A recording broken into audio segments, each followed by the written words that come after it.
My husband files for divorce and my 7-year-old daughter addresses the judge. May I show you something my mom doesn't know, Your Honor? The judge nodded. When the video began, the whole courtroom fell into stunned silence. You won't believe what I went through. My husband, the man I loved, tried to destroy me.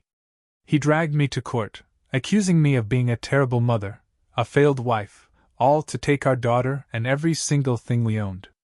I was shattered, completely broken.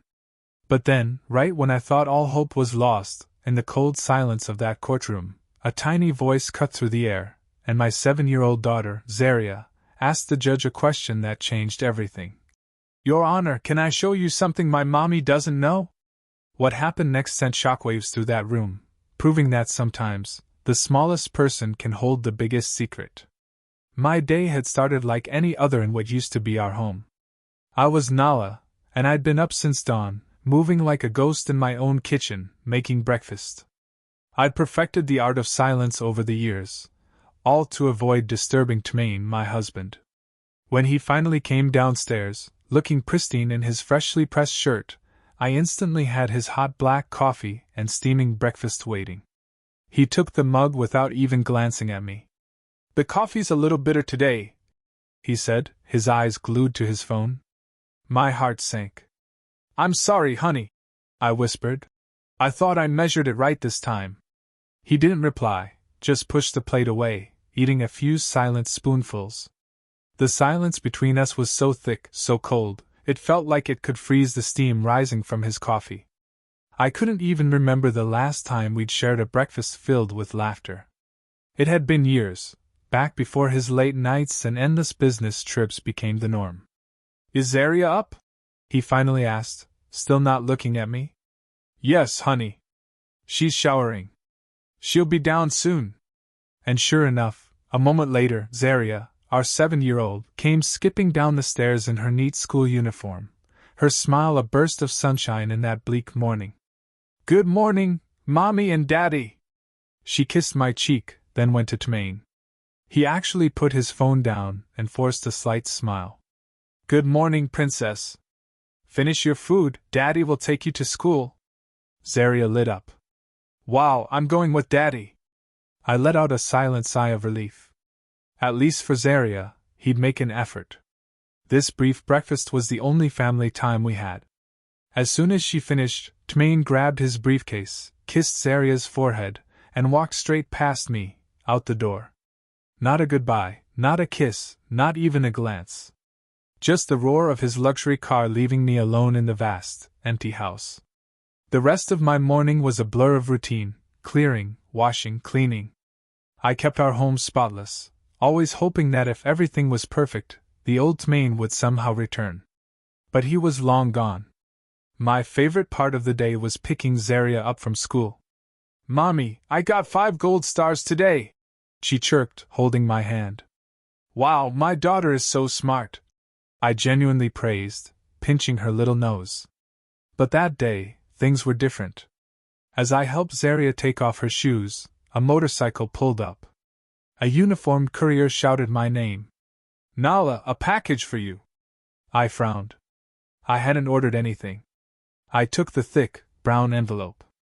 No sender name, just a law firm logo. My heart started to hammer. Who is it, Mommy? Zaria asked. I don't know, Princess, probably junk mail, I said, trying to keep my voice steady.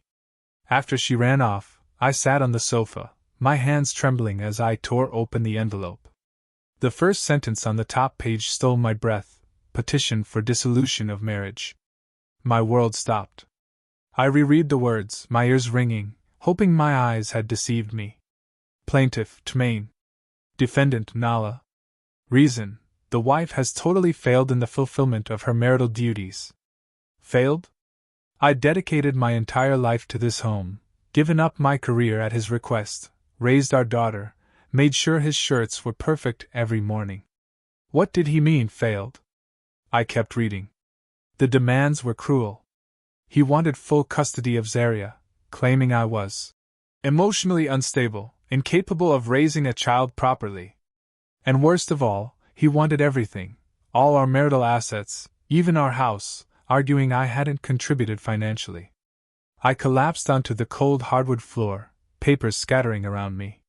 This was why he'd been so cold. This was a plan, hatched in secret, behind my back. The front door opened. Tmain, home unusually early. He looked at me, crumpled on the floor, then at the scattered papers. His expression was utterly cold, devoid of guilt. Honey, what does this mean? My voice trembled. He took off his shoes, loosened his tie, not denying, not explaining. He just said so coldly, "It's exactly what you read. I don't want to live with you anymore, Nala. You have failed. As a wife, as a mother." Failed? I wailed in disbelief. I've taken care of this house, raised Zaria. Taking care of the house? He scoffed with disdain. The only thing you've done is spend my money. Zaria needs a better mother, a competent one. Not someone who only knows how to cry and complain like you. But all the property, this house, and Zaria.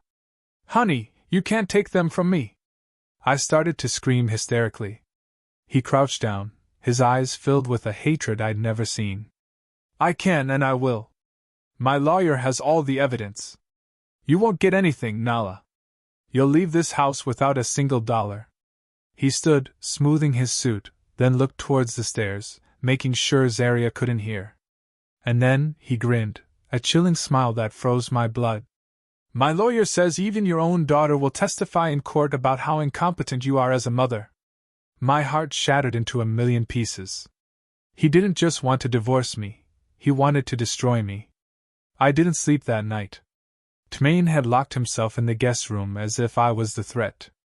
I sat in Zaria's room, watching her peaceful face, my tears endless. How could Tmain say Zaria would testify against me? Zaria was my everything. What had he told my little girl? That thought tormented me more than anything else. The next morning, he acted as if nothing had happened, taking Zaria to school without a word to me.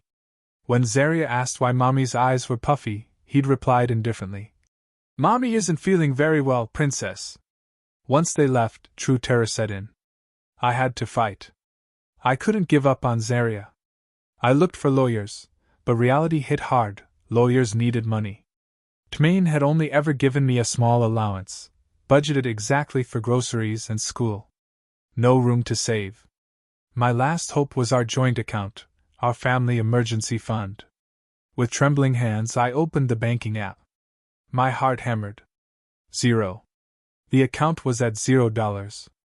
I refreshed again and again, but the number just stared back. The transaction history showed it all. Tmain had systematically been emptying it, transferring large sums to another account I didn't know, the last withdrawal just 3 days ago. He had planned this. He hadn't just left. He had crippled me financially so I couldn't fight back. I cried. In despair. How could I hire a lawyer without a single dollar? I remembered my wedding jewelry. I ran to my room, opened my jewelry box. Empty. He'd taken even my heirlooms.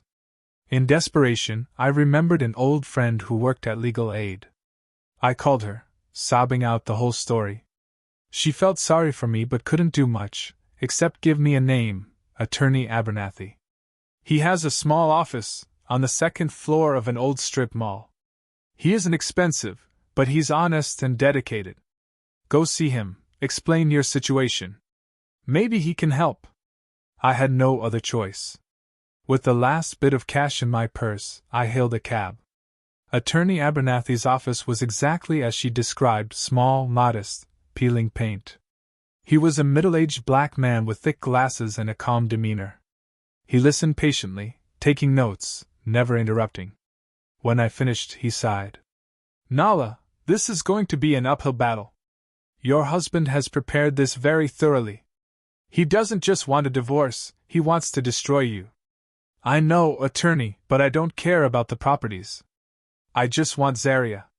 Please help me. I don't have money now, but I'll pay you. I'll do anything. I pleaded desperately. He looked at me. Let's leave the money issue for later. We need to move fast. This lawsuit has already been filed. We have to prepare a response immediately. He came back with a folder of copies, Tmane's lawsuit documents. Your husband's lawyer is Attorney Cromwell. He's known for being sharp and not hesitating to use dirty tactics. My heart pounded. He opened the folder. The first page, photographs. My breath hitched. Pictures of my house. Dirty dishes piled in the kitchen. Toys scattered in the living room. Dirty clothes in the laundry basket. But this is unfair, I protested. These are photos he took when I was sick. I had a high fever for 3 days, and Tmane didn't help at all. He took them on purpose. Attorney Abernathy's expression was grim. Nala, I'm afraid this is manipulated to make it look like you're a lazy person who doesn't maintain the house. Next were credit card statements. A list of charges for luxury handbags, jewelry, expensive restaurants. Things I'd never bought. That's not me. I didn't buy these things. Was it an additional card in your name? He asked. Yes, Tmane managed it. He told me to use it if I needed to, but he took it often, saying his main card exceeded the limit. Oh my God! He set me up. The world spun. Every small kindness from Tmane now felt like part of an evil plan. Then, at the end of the folder, a thick document. And this is the most damaging thing, Nala. What is it, attorney? The testimony of an expert witness, a child psychologist. He handed me the report. It was clinical, cold. The psychologist had conducted covert observations of my interactions with Zaria. Conclusion: I was emotionally unstable, neglected my daughter's needs. A detrimental mother. It recommended full custody for Tmane for Zaria's mental health. This makes no sense. When was this observation done? I never met a psychologist. My voice shook violently. According to this report, it was conducted in public places, the park, the mall, when you picked up your daughter from school. That's crazy. Zaria always seemed happy with me. This is defamation. Who is this psychologist? Abernathy flipped the cover. Her name is Dr. Valencia. She seems very professional. He looked at me seriously. Nala, do you know this woman? I shook my head, bewildered, tears falling again. No, attorney. I don't know her. I've never seen her in my life. Living under the same roof with the man who planned to destroy me became a silent hell. He hadn't left the house, just moved to the guest room. Our once warm home now felt like a frozen battlefield, with emotional landmines everywhere. I had to live with my enemy, see him every morning, pretend everything was normal for Zaria. Tmane executed his strategy perfectly. In front of Zaria, he was the best father in the world. He started coming home earlier, brought expensive gifts. One night, he came back with a big box. This is your new tablet, Zaria, he exclaimed, hugging her. Much better than the old one, a better camera, and Daddy installed lots of games. Zaria's eyes shone. Wow, thanks, Daddy. I, folding laundry in the living room, could only swallow hard, my heart aching. He was buying her loyalty. I couldn't compete. I didn't have $1. You see, Princess, Tmane said, looking at me with a sneer while turning on the new tablet. When you live with Daddy later, you'll be able to buy a new toy every week. Unlike someone who only knows how to fold clothes. I froze, a knot in my chest. I wanted to scream, to insult him, but not in front of Zaria. If I got angry, it would only prove his accusation that I was emotionally unstable. So, I just folded clothes in silence, head bowed, letting his poison fill the room. The terror continued daily. He systematically undermined my authority. If I made dinner, he'd taste it in front of Zaria. Honey, the soup's a little salty again. It's okay, tomorrow we'll order takeout. If I got ready to help Zaria with homework, he'd interrupt. Let me do it. The way Mommy teaches is too complicated, you'll get confused. I felt smaller and smaller, more invisible in my own home. I even started to doubt myself. Was I really a bad cook? Was I incapable of teaching my daughter? Tmane played his role too well, making me seem inept. Zaria, caught in the middle, began to show confusion. She clearly loved me, but she also loved all the attention and gifts from her father. Sometimes she'd cling to me, seeking protection, but other times she seemed uncomfortable, especially after Tmain whispered something to her. One night I couldn't sleep. I walked to Zaria's room, just to check on her. I opened the door slightly. She was sleeping deeply. On her desk was the new tablet Tmain had bought. But as I tucked her in, I saw something strange. Zaria's small hand was clutching something under her pillow. It wasn't her favorite teddy bear. I looked closer, and my heart skipped a beat. It was Zaria's old tablet. The cheap one, with the screen cracked in several places. The one I always told her not to play with, fearing the glass pieces might hurt her. Why did she still keep this broken tablet? Why hide it when the new one was on her desk? I didn't understand. I just thought it was a child's attachment to an old toy. I had no idea that broken tablet held a secret that was going to change everything. I returned to my room, my mind even more confused. The climax happened a few days later. I was waiting for Zaria to come home from school. I'd promised her favorite chocolate cake. An hour after dismissal, she wasn't home. I called the school. They told me Tmain had picked her up. My heart sank. He hadn't told me anything. I called him repeatedly. He didn't answer. 2 hours, 3 hours passed. I was almost crazy with worry, pacing, tears streaming. It wasn't until 9 at night that I heard his car. Zaria entered, laughing, carrying a huge bag from an amusement park. Behind her, Tmain walked calmly, a smirk on his face. "Where have you been, honey? Why did you take Zaria without telling me?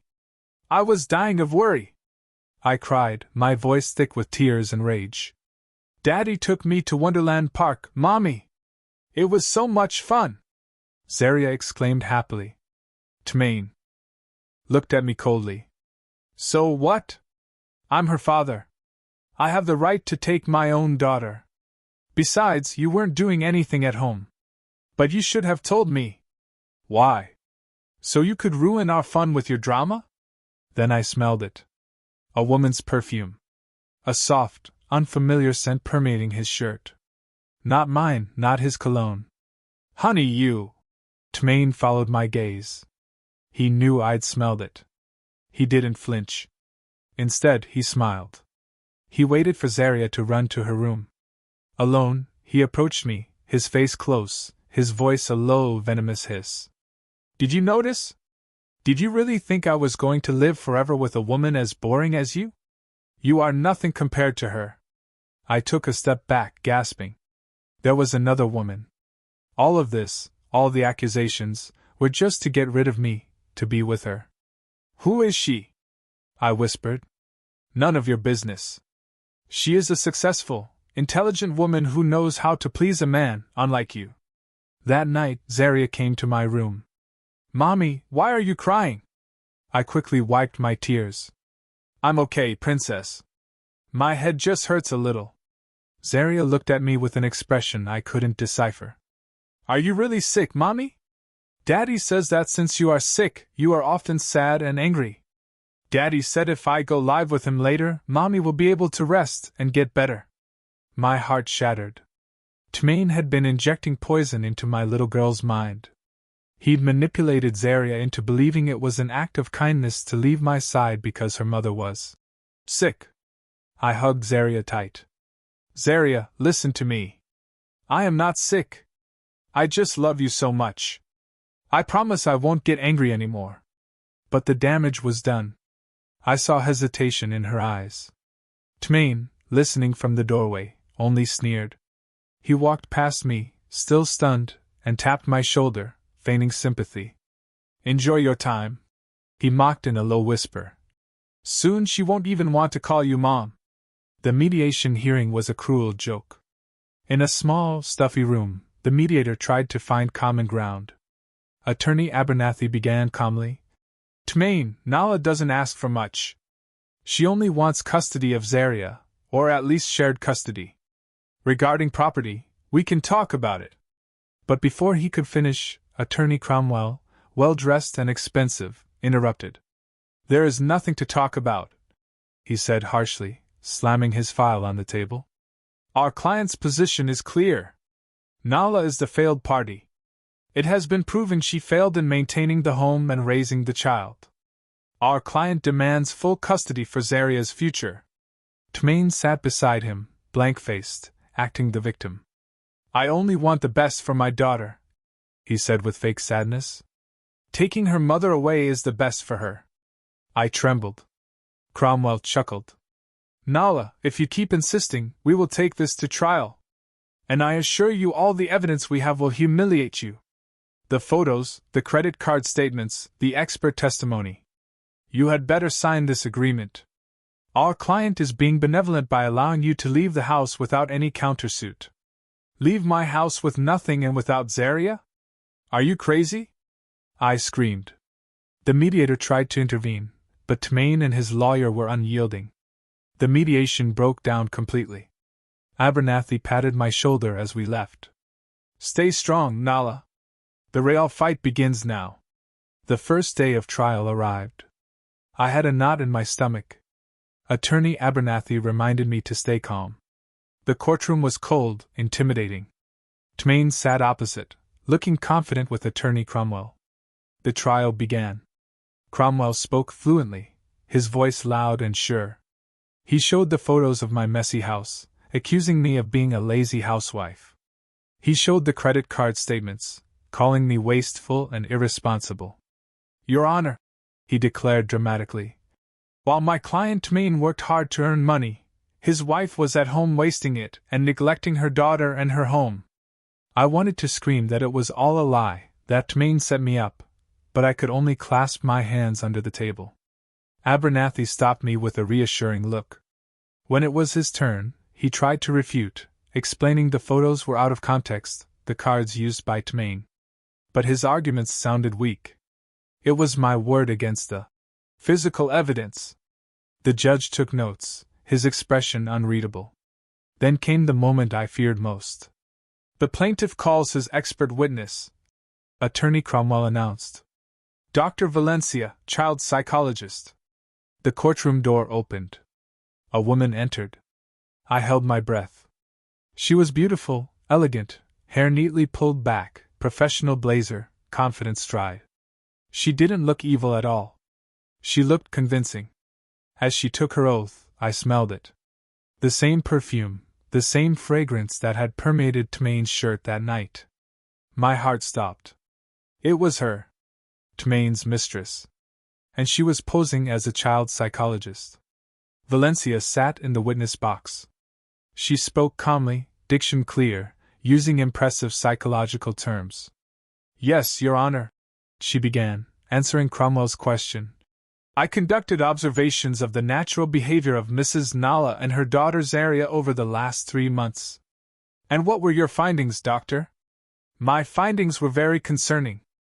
I found a pattern of behavior in Mrs. Nala that tends to be inconsistent and emotionally volatile. There are signs of significant emotional distress. She detailed the lies, turning facts into deadly weapons. First observation. At a shopping mall, Mrs. Nala pulled Zaria forcefully, speaking loudly, which made Zaria cry in fear. This shows a low capacity for emotional regulation. I closed my eyes. I remembered that day. Zaria had almost run onto the wrong escalator, and I'd shouted and pulled her back in shock. Zaria, be careful! I wasn't angry, I was terrified she'd get hurt. But Valencia had twisted it into verbal abuse. Second observation, in a park, Valencia continued. Mrs. Nala seemed absorbed in her phone, ignoring Zaria. When Zaria fell, Mrs. Nala didn't notice immediately. When she did, her reaction was exaggerated and tended toward hysteria, which further traumatized Zaria. Another lie. I'd been texting about a grocery list Tmain had demanded. Zaria tripped, and I'd been genuinely scared, running, hugging, consoling her. A concerned mother, not hysterical. My conclusion, Valencia said, staring at the judge with a steady voice, is that Mrs. Nala does not have the stable emotional capacity to raise a 7-year-old girl. There are strong signs of parentification syndrome, where Mrs. Nala subconsciously projects her own unhappiness and emotional problems onto the child. For Zaria's mental health, I strongly recommend full custody for the father, Mr. Tmain, who is the more stable figure. The room fell silent. Her testimony was powerful, scientific, destructive. I cried silently. It's a lie, I whispered to Attorney Abernathy. It's all a lie. She is Tmain's mistress. It's her. Calm down, Nala, he replied tensely. Don't react. That's what they want. Attorney Abernathy stood for cross-examination. He tried. Dr. Valencia, are you sure you can make such a serious diagnosis based solely on distance observations? She smiled slightly. On the contrary, counselor, natural observations without the subject being aware are the most accurate. There is no manipulation. It is pure real behavior. You were paid by Mr. Tmain for this testimony, isn't that right? I was paid for my professional services, counselor, not for my conclusions. My conclusions are objective and based on data from the field. She retorted cleverly. Abernathy was at a dead end. She dodged too well. The trial adjourned. I left, my legs shaking, destroyed. I saw Tmain smiling, nodding at Valencia with satisfaction. In the lobby, I leaned against the wall and sobbed. We lost, attorney. We lost. They have everything. Abernathy was silent for a moment.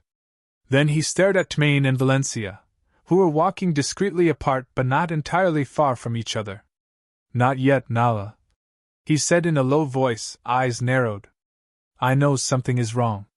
The way she looks at him when she thinks no one sees her, that's not how a professional psychologist looks at a client. He turned to me. We have to find out who she really is. A few days before the next hearing, Attorney Abernathy called me to his office. His face looked tired. Nala, I tried to trace that woman's background. He was blunt. The result is different from what we expected. My heart raced. What do you mean? Her credentials are clean. 2 clean sides, Nala. He rubbed the bridge of his nose. She's registered with the Psychological Association. She has a registered practice clinic. All the documentation is perfect. Either she's a real psychologist Tmain hired to lie for money, or Tmain forged this entire identity very cleanly. The truth is, we cannot attack her by accusing her of being a fake psychologist. The court would dismiss our claim immediately. The brief hope I'd held vanished. So we can't prove she's lying? No. We simply can't prove she isn't a psychologist. The only way is to refute her testimony. And that means you have to testify, Nala. He looked at me seriously. You have to tell your whole side of the story, about the photos, about the credit cards, about Tmain's behavior. And most importantly, you must not get emotionally upset. Attorney Cromwell will definitely try to provoke you. He will want you to look hysterical in front of the judge, exactly as Valencia described you. I nodded silently. I will do it, attorney. I will try. The day arrived. It was my turn on the witness stand. After being sworn in, Attorney Abernathy began with gentle questions, guiding me to tell my life as a housewife. I explained, trying to stay as calm as possible, how I left my job to care for Zaria, my routine from dawn till night. About the photos of the messy house, Nala, can you explain the context? He asked. Yes, attorney. Those photos were taken by Tmain about 2 months ago. I was severely ill with a high fever for 3 days. I could barely get out of bed. I asked Tmain to take care of the household, but he said he was too busy, so the house got very messy. I didn't have the energy to clean. I explained. And about the credit card statements, it was an additional card in my name, but Tmain had it more frequently. He said his main card often reached its limit with business matters. I believed him. I never bought those luxury bags or jewelry. I didn't know about those charges until I saw them in the lawsuit documents. I said everything with honesty. I saw some in the gallery whispering, some looked at me with sympathy, but the judge remained silent, his face unreadable. Then came Attorney Cromwell's turn. The cunning lawyer stood, smoothed his tie, and walked towards me with a sneer. Nala, he began in a sickly sweet tone. So you mean to say that your husband, Mr. Tremaine, who works hard and brings money home, set you up on purpose? Is that it? I stammered. I didn't say that. I just said what happened. But that sounds like, the husband takes photos of the dirty house. The husband uses the credit card. Everything is the husband's fault. It seems that you are not to blame for anything. Are you perfect? Of course not. I'm not perfect, but I'm not a failure. Not a failure? He scoffed. Nala, you said you were sick when those photos were taken. Do you have any medical report proving you were gravely ill for 3 days? I remained silent. I didn't go to the hospital. I just took medicine from the pharmacy. So there is no proof. Cromwell attacked quickly. It's just your word against real photographic evidence. Interesting. He moved to the credit cards. You say your husband used them, but the card is in your name. Did you ever inform the bank that the card was being misused? No. Did you ever reprimand your husband? No. You said nothing. Doesn't this prove you are negligent and financially irresponsible? Or does it mean you approved all the purchases? I trusted him. He was my husband. My voice rose. Blind trust, snapped Cromwell. A trust that ruined the family finances. And now you blame your husband. I am not blaming him enough. Cromwell raised his hand, returned to his table, and picked up a large, printed photo. He held it up for the judge and everyone to see. Your Honor, I request permission to present Exhibit P12. My eyes widened with horror. It was a photo of me, in my bedroom, a few weeks before the divorce papers arrived, hair disheveled, crying and screaming. Mrs. Nala, can you explain this photo? He asked with a triumphant tone. I trembled violently, tears welling up again. Isn't this real proof of what Dr. Valencia said? Volatile emotions? Hysteria? Is this the face of a competent mother? You don't understand. I wailed, tears pouring down. That night, Tremaine had just come home. He called me a useless wife. He said I was a burden. He insulted me. He said I didn't deserve to be Zaria's mother. He provoked me. So you admit it? Cromwell attacked, giving me no breath. You admit you screamed hysterically? You admit you lost control? You are emotionally volatile. Exactly as Dr. Valencia described, right? No! I shouted, standing from my chair. He set me up. He took the photo of me in secret after hurting me. He is a devil! Enough! The judge's gavel struck hard. Witness, calm down. Sit down. I sobbed, my shoulders shaking, slumping back into my chair, destroyed. Everything destroyed. I had behaved exactly as Tremaine and Cromwell wanted. I looked hysterical. Unstable. The image of the failed mother they'd fabricated.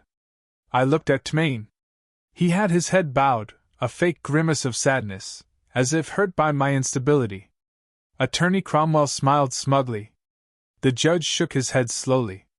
His expression was clear. He had already taken a side. That day's trial ended in total devastation for my side. Abernathy tried to console me, but I felt numb. It's over, attorney, I whispered weakly. That night was the longest of my life. The sentencing hearing was the next day. I knew I was going to lose. I was going to lose Zaria. I went into Zaria's room. She was already asleep. Tremaine wasn't home, probably celebrating his victory with Valencia. I sat at the foot of the bed, stroking my daughter's hair. My tears fell silently onto Zaria's cheek, and she stirred a little. Mommy? She opened her eyes, half asleep. Sure, go back to sleep, princess, I whispered, my voice raw from crying. I hugged her tight, maybe the last hug as a full mother. I want you to know, whatever happens tomorrow, Mommy loves you very much. Always. Sensing my sadness, Zaria hugged me back tightly. I love you too, Mommy. As I slowly undid the hug, I saw it again. The corner of the old, cracked tablet sticking out from under Zaria's pillow. She was clutching it tightly, even in her sleep. I still couldn't understand why she was so obsessed with that broken object, but that night, I was too destroyed to think deeper about it. I simply kissed my daughter's forehead and left, to face the end of my world. The courtroom was colder than usual, the morning air heavy and suffocating. I sat rigidly, my eyes puffy and empty. I hadn't slept. Beside me, Attorney Abernathy stared ahead with a somber expression. He knew he'd done everything possible, but like me, he faced a giant wall. The atmosphere on the opposite side was different. Tmain looked fresh, confident in a new suit. He smiled occasionally, exchanging quiet jokes with Attorney Cromwell. Victory was in his grasp. In the gallery, I saw Valencia, elegantly dressed in a cream-colored dress, looking at me with a barely visible smile, the smile of the victor. The judge entered. The room fell silent. My heart beat so hard it hurt. In the matter of the divorce petition, registry number, family court case number, the judge began formally. Today's subject is the reading of the verdict, but before that, he requested both parties present their closing arguments. Attorney Cromwell stood first, summarizing his victory skillfully. Your Honor, he said loudly, during this trial, we have seen irrefutable evidence. The photographic proof showing Mrs. Nala's neglect of household tasks, the financial proof showing her irresponsibility, and most importantly, the testimony of the eminent child psychologist, Dr. Valencia, who objectively and scientifically presented the defendant's emotional instability. He pointed at me. We even witnessed Mrs. Nala's hysterical conduct in this courtroom during the last trial, which supports Dr. Valencia's diagnosis and is clearly recorded. He turned towards Tmain. On the other hand, we have Mr. Tmain, a capable father, financially successful, and above all, emotionally stable and genuinely concerned for his daughter's future. Your Honor, the choice here is very clear. It is not about punishing the wife, but about saving the child. For Zaria's best interests, I beg you to grant full custody to our client, Mr. Tmain, and approve his request for division of assets. Cromwell sat down with a smug smile. Now it was Attorney Abernathy's turn. He stood slowly, looking around the room. Your Honor, he began with a soft but firm voice. What we have witnessed here is not proof. It is character assassination, a very well-planned defamation. Photos can lie. One can take a photo of the best chef's kitchen in the world at the wrong moment, and make it look dirty. Statements can be manipulated, especially when one party has total financial control and the trust of the other. And the expert testimony, the testimony of an expert who only observed from a distance and drew radical conclusions from a few fragments of incidents out of context, is weaker than the deep maternal love a mother has accumulated over 7 years. Abernathy looked directly at Tmain. Your Honor, we are not saving a girl. We are witnessing a greedy husband try to get rid of his wife, steal her assets, and cruelly take away the only thing that is most precious to her, her daughter. Nala is a good mother. His voice trembled slightly with emotion. She is not perfect. No mother is. But she has dedicated her life to Zaria. Do not allow this well-woven defamation to destroy that bond. I beg you to judge with conscience. Abernathy sat down. The room was silent. His argument had been excellent, emotional, but I knew it wasn't enough. His argument was based on belief. Cromwell's argument was based on physical evidence and expert testimony. In the eyes of the law, the winner was already obvious. The judge cleared his throat, put on his glasses, and opened a thick file. This was the moment. Having reviewed all documents from both parties, heard all testimonies, and considered all evidence presented, he began with an expressionless tone. My heart shrank. The court notes that the plaintiff, Mr. Tmain, has been successful in presenting significant evidence. I lowered my head, closing my eyes. First, the visual evidence, that is, the photographs, demonstrated the negligence of the defendant, Mrs. Nala, in household management. Second, the financial evidence demonstrated a considerable spending imbalance on the credit card in the defendant's name. Every sentence was a knife cutting into me. And most damaging. the judge said, his voice sounding definitive, is the testimony of the expert witness, Dr. Valencia, regarding Mrs. Nala's emotional state. This testimony was unfortunately reinforced by the defendant's own conduct in the last trial, providing the court with a very troubling image of the psychological environment for the child's growth. I began to cry silently. It was over. Tmain looked at me, and a slight, cruel smile of victory appeared at the corner of his mouth. Valencia sat up straighter, ready to applaud. With all considerations mentioned above, and especially for the best interest and mental health of the minor's area, the judge raised his gavel, and I closed my eyes, ready to hear the sentence that would destroy my life. The court rules, stop! The voice was small, but it cut through the silence like a razor. Sharp and clear. Everyone turned their heads in unison. In the slightly open door at the back of the room stood Zaria. She was alone, still in her school uniform. She had obviously snuck in. Tmain's face went from arrogance to shock and pure horror. Zaria! What are you doing here? Get out of here! He shouted in panic. Guard! Zaria! Sit down, princess! He tried again, his voice tense, but Zaria didn't move. She walked into the courtroom, her small steps echoing on the marble floor. She didn't look at me, astonished, my mouth agape. She didn't look at her furious father. She looked directly at the judge. The room, frozen in anticipation of the verdict, was now frozen in absolute shock. The gavel, about to fall, stopped midair. The judge's eyes widened, looking at the little girl. I turned around, my heart falling out of my chest. Zaria! I whispered in disbelief. What was she doing here? Who had brought her? Tmain's reaction was the fastest.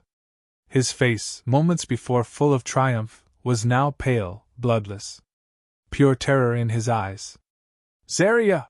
He yelled, his voice rising, stripped of its calm disguise. What are you doing here? Get out of here! This isn't a playground. Guard! How can a child enter? Zaria shrank at her father's scream, but she didn't back down. Instead, she walked deeper into the room. Zaria, Daddy said, turn around and sit down. Tmain shouted again, half standing. His lawyer, Attorney Cromwell, was bewildered too. He stood up and shouted at the judge. Your Honor, this is a procedural outrage. This trial is confidential. A minor should not be here and should not interrupt the proceeding. Order your staff to remove the child. I was still frozen. Confused. Part of me was shattered that Zaria was in this horrible place. The other part trembled with fear. What was Zaria going to say? Had Tmain succeeded in poisoning her completely? Would she tell the judge she preferred her father? The thought made me nauseous. Your Honor, out of consideration. Attorney Abernathy's voice rang out suddenly, stopping Cromwell. This child has come with an obvious purpose. This is about her future. We cannot ignore her. The judge raised his hand.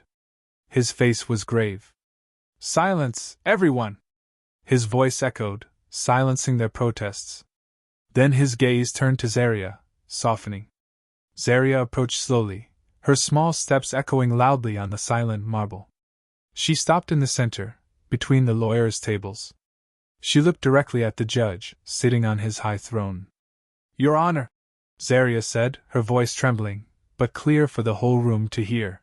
I'm sorry to interrupt. It's okay, Princess, the judge said, his tone more paternal. Why are you here?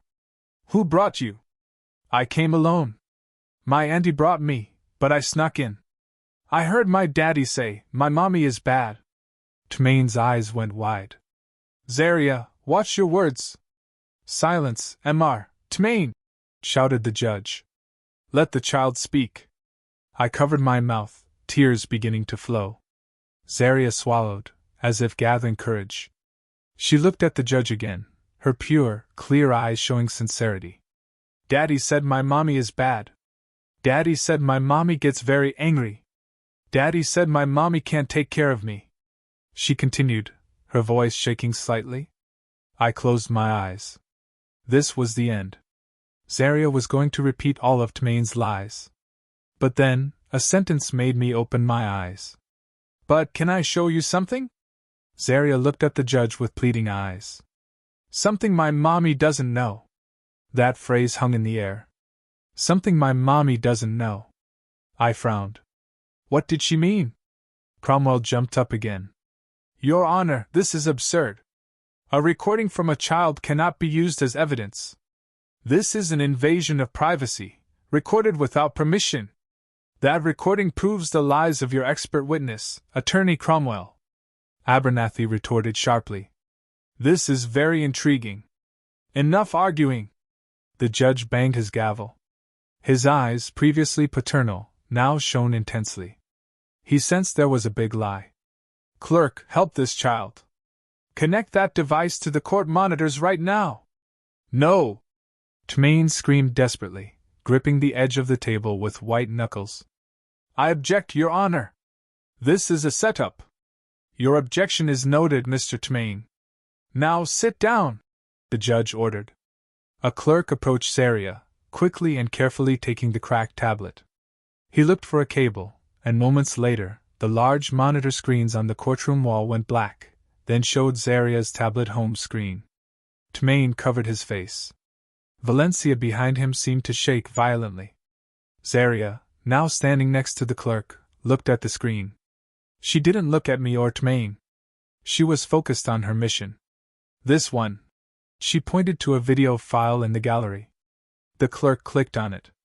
A video thumbnail appeared. Go ahead, Princess, the judge said. Play the video. Zaria stretched out her small index finger. She pressed the play button. The video started. The large monitor screen flickered. The shot was slightly shaky and tilted. The angle was low, as if recorded from behind something. A quiet laugh was heard. It's our living room, I whispered, recognizing the sofa and the large plant pot in the corner. The video seemed to have been taken from behind that pot, where Zaria often hid during hide-and-seek. And then two figures entered the shot, Tremaine and Valencia. Not Valencia in the professional blazer, but Valencia in fine, comfortable loungewear, her hair down. Tremaine entered laughing, and immediately hugged Valencia from behind, kissing her on the neck. Oh my God! A muffled exclamation was heard throughout the room in unison. I froze, my breath caught in my throat. So the perfume, my suspicions, everything was true. The woman who gave false testimony to ruin me was the same one sleeping with my husband, in my house. On the other side, Attorney Cromwell stared at the monitor with his mouth open. He turned to Tremaine with a look of horror, as if saying, You never told me this. In the gallery, Valencia lowered her head, trying to hide her face. And then, the voices of the figures in the video were heard clearly in the silence of the courtroom. Valencia's voice. Are you sure your plan will work? Your wife is so stupid. Tremaine's voice, laughing with certainty. Stupid and submissive. She won't suspect anything. All the money has already been transferred to your account, baby. I felt my legs fail. My money, our joint account, had been transferred to Valencia's account. Oh God! Attorney Abernathy murmured beside me, his eyes fixed on the screen. The video continued. Tremaine sat on the sofa and pulled Valencia onto his lap. Tremaine's voice. Once the verdict comes out tomorrow, I will officially get custody of Zaria. We will sell this house from hell immediately and move to Switzerland, far away from her. Valencia's voice. But Zaria seems very attached to her mother. This was the part that hurt me the most. I held my breath, waiting for Tremaine's answer. Tremaine's voice, disdainful. Oh, the kid is easy to handle. Just give her a new tablet, and she'll forget her mother. You will be her new mother. A smarter, more successful, and much sexier mother. Tremaine kissed Valencia passionately in the video. Enough! Turn it off! Tremaine screamed in rage. He jumped from his chair, trying to run towards the clerk's table to stop the video. Officers! Restrain him! Shouted the judge with anger. The two security guards moved immediately, overpowering Tremaine before he could advance, bending his arms behind his back. Tremaine twisted like an animal in a trap. Let me go! It's not true! It's manipulated! He screamed desperately. Silence him, ordered the judge. Continue the video. I want to see it to the end. The video continued playing, oblivious to the chaos. Now it was Valencia's turn to speak. Valencia's voice. I'm still a little worried. What about my testimony as a psychologist? What if Nala's lawyer refutes it with his observations? Tmane's voice, laughing again. I already prepared. I recorded her last week when she cried hysterically, remember? I will provoke her again at the trial. I will insult her until she explodes. She will scream and cry in front of the judge. I sobbed. I remembered my testimony, the photo, my screams. He set me up. Tmane's voice. Once she gets hysterical, your testimony will seem perfect. The judge will see for himself that she is an unstable, crazy woman. No one will believe her. They will believe Dr. Valencia, the professional. The video finally showed Tmane and Valencia toasting with wine glasses, laughing. The video ended. The screen went black. The room remained silent for a few seconds. The only sounds were my sobs and Tmane's panting breath under the guard's control. Everyone in the room, the judge, the clerks, the gallery, even Attorney Cromwell, stared at the black screen with horror. They had just witnessed a very well-planned, evil conspiracy. Fraud, perjury, money laundering, and manipulation of the court. In the gallery, some people began to turn their heads, looking for Valencia. There she is! It's the woman! Someone shouted. Valencia realized she was completely exposed. In panic, she jumped from her seat and ran towards the back exit. Zaria, the little heroine who had been watching the video, turned her head. She didn't look at Tmane, who was subdued. She looked at me. Her pure eyes met mine, which were filled with tears. The judge, face red with rage, raised his gavel high. He didn't drop it silently. He banged it hard on the desk. Silence, everyone! The court resumes! Officers, close all exits. No one leaves! Arrest that woman, Dr. Valencia! Immediately. The room fell into controlled chaos. The bang of the furious judge's gavel was both an order and a release of the tension that had frozen everyone. The two security guards who had just subdued Tmane now dragged him to a chair. He wasn't screaming anymore, just gasping, his eyes frantic, his expensive suit soaked in sweat. He knew it was over. At the back door, another commotion. Valencia, in panic, couldn't open the large door the judge had just ordered closed. She pulled the handle and pushed in vain. A female officer intercepted her quickly. Valencia collapsed on the floor, her professional mask completely fallen. She was no longer the calm, convincing psychologist. She was just a scared woman crying hysterically, exactly the image she had used in the photos to frame me. Karma had arrived, swift and cruel. Bring her here, ordered the judge with a cold, unforgiving voice. The officers dragged the sobbing Valencia to the front and sat her in the witness stand, which now felt like the defendant's bench. Across the room, Tmane's lawyer, Attorney Cromwell, looked like a melting wax doll. His face was pale, his tie crooked. He no longer looked at the judge. He stared at the stack of papers in front of him, without an answer. His career and reputation had been destroyed in an instant by a video from a child's broken tablet. He knew he was implicated. He might not have known about the affair, but he knew about the manipulated photo evidence and the testimony prepared to frame me. I was still sitting, watching the scene before me like a movie. My sobs had calmed, replaced by a frozen shock. Beside me, Attorney Abernathy gave me a gentle pat on the back, but his eyes stared fixedly at the judge, ready for the final blow. Zaria stood silently next to the clerk, a center of calm in the storm. She only watched me, as if making sure I was okay. The judge took a deep breath and smoothed his robe. He looked at Tmane, at Valencia, then at Attorney Cromwell. Mr. Tmane, the judge began with a quiet but terrifying voice. That video is the property of your daughter, and was recorded in your own home. Do you still want to insist that it is manipulated? Tmane raised his head, his face empty. She set me up. he muttered. It was a last, pathetic attempt. That woman, Valencia, planned everything. She seduced me. Hearing this, Valencia screamed immediately. Liar! You told me to do it. You told me you would marry me. You told me you would transfer all the money to my account. I did all this for you. Silence. The judge banged his gavel again. Both of you. Your confessions have already been recorded in the court record. The judge turned to Valencia.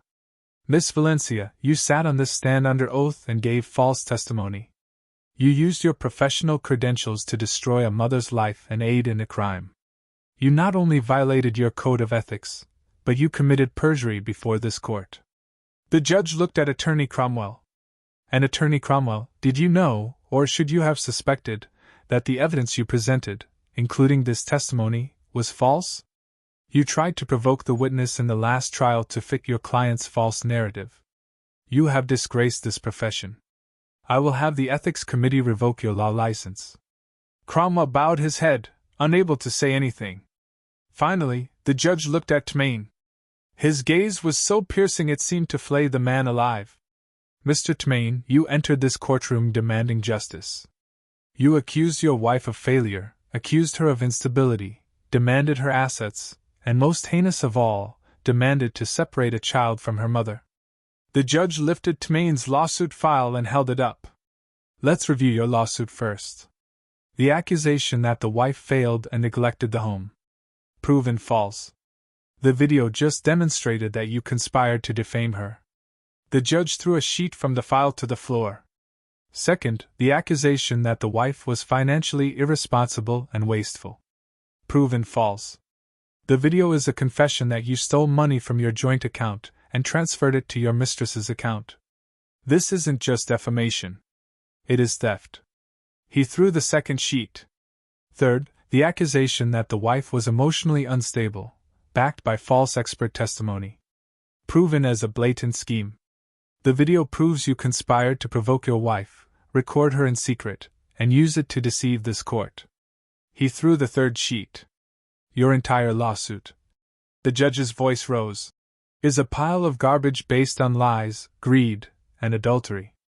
The court dismisses entirely the divorce petition presented by Mr. Tmain. The gavel struck hard, but the judge wasn't finished. He looked at Attorney Abernathy and me. The court will not stop here. Based on this new irrefutable evidence, the court rules to protect the victim. 1. The judge raised a finger. Full custody of the minor Zaria is granted unconditionally to her biological mother, Mrs. Nala. I gasped. The tears now flowing were of relief. I looked at Zaria. 2. Continued the judge. Mr. Tmain's divorce suit has been dismissed. However, the court suggests that Mrs. Nala file a countersuit right now. Mrs. Nala, do you wish to divorce your husband? Abernathy whispered.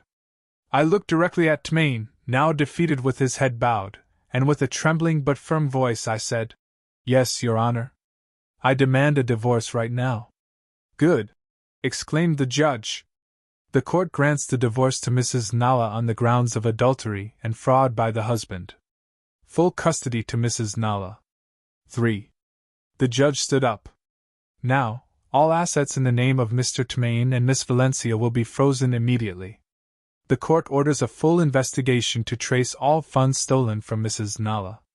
The house currently occupied is declared total property of Mrs. Nala and Zaria. And 4. The judge's voice now resonated throughout the room. Based on the video evidence and the confessions in this room, I order the immediate arrest of Mr. Tmain and Miss Valencia for multiple criminal offenses, including conspiracy to commit fraud, perjury, domestic theft, and tampering with evidence in a court of law. Take them away. The security guards immediately handcuffed Tmain. The man who had entered that morning with arrogance was now taken out with his head bowed. He walked past me. He didn't dare look me in the eye. Valencia was also handcuffed. Her screams dried up, leaving only a puffy and messy face.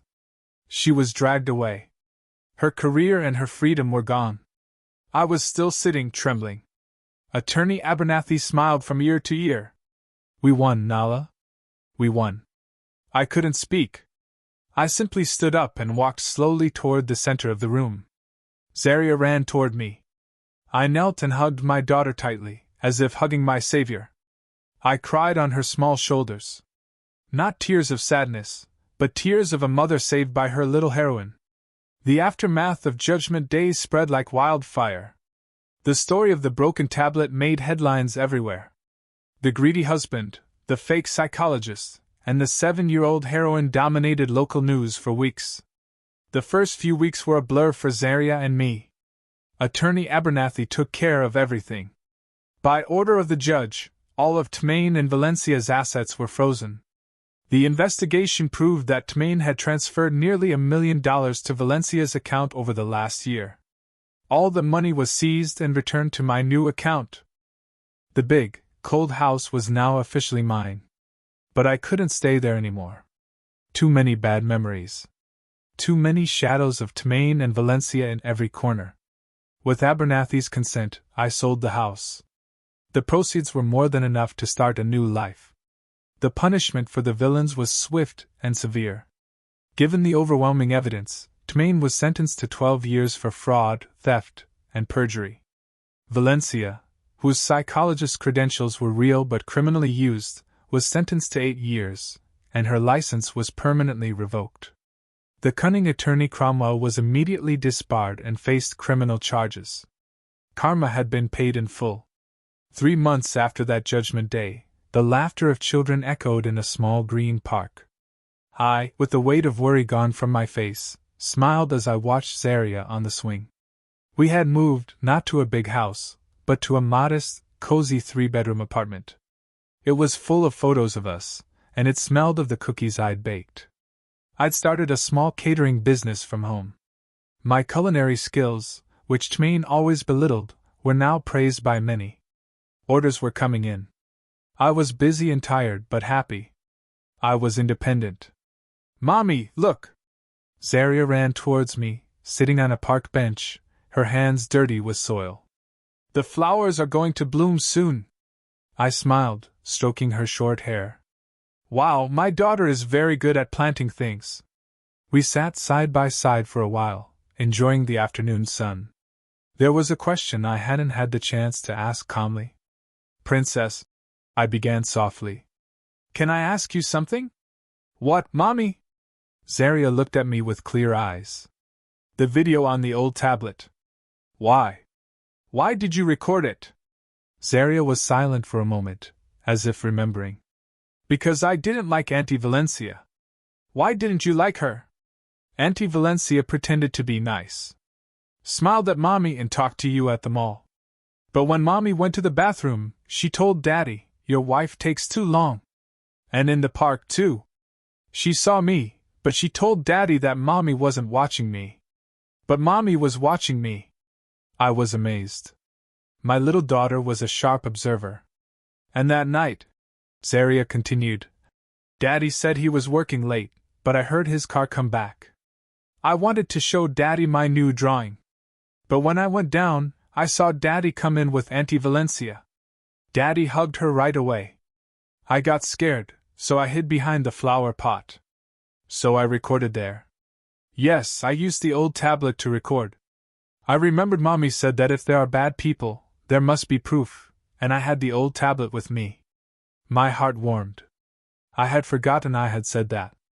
"But Princess," I asked again, this was the most important question. "Why didn't you tell Mommy? Why did you keep it a secret?" Zaria interrupted herself in a low voice. "Daddy said Mommy shouldn't know?" I frowned. "Daddy told you that?" "Yes. In the video, Daddy told Auntie Valencia, 'My wife is stupid. She won't know.' Zaria thought it was a big secret because Daddy said Mommy shouldn't know, so I kept it. I didn't want Daddy to get mad if Mommy found out." It was the pure logic of a child. She had aggravated her father's crime, but she had kept it secret because her own father had told her her mother shouldn't know. "So why did you show it in court?" "Because the judge was going to take Zaria away from Mommy. Daddy said Mommy was bad. And Auntie Valencia also said Mommy was bad. And that's not true." Zaria had tears in her eyes. I don't want to be separated from Mommy. Mommy isn't bad. Mommy is the best mom. So I had to show the judge that Daddy and Auntie Valencia are the bad ones. I couldn't hold back anymore. I hugged Zaria tightly, crying tears of joy. For all this time, I had suffered Tmane's accusations that I was a failed mother. I had doubted myself, felt destroyed. But before me was the strongest proof that I hadn't failed. I had raised an incredible daughter, a pure, sharp girl who could distinguish truth from falsehood. A brave girl with the courage to act alone to protect her mother. A girl with a pure sense of justice. "Thank you, Princess," I whispered into her hair. "Thank you for saving me." Zaria hugged me. "I love you, Mommy." "I love you too, Zaria." I undid the hug and looked at my daughter's bright face. Finally, I understood. I had never failed. I had just been raising a heroine, and now both of us were free for a new beginning. What would you have done if you were in my shoes, facing such a betrayal? And have you ever had a child surprise you with their unexpected wisdom? Let me know in the comments below. I'm really curious to hear your thoughts.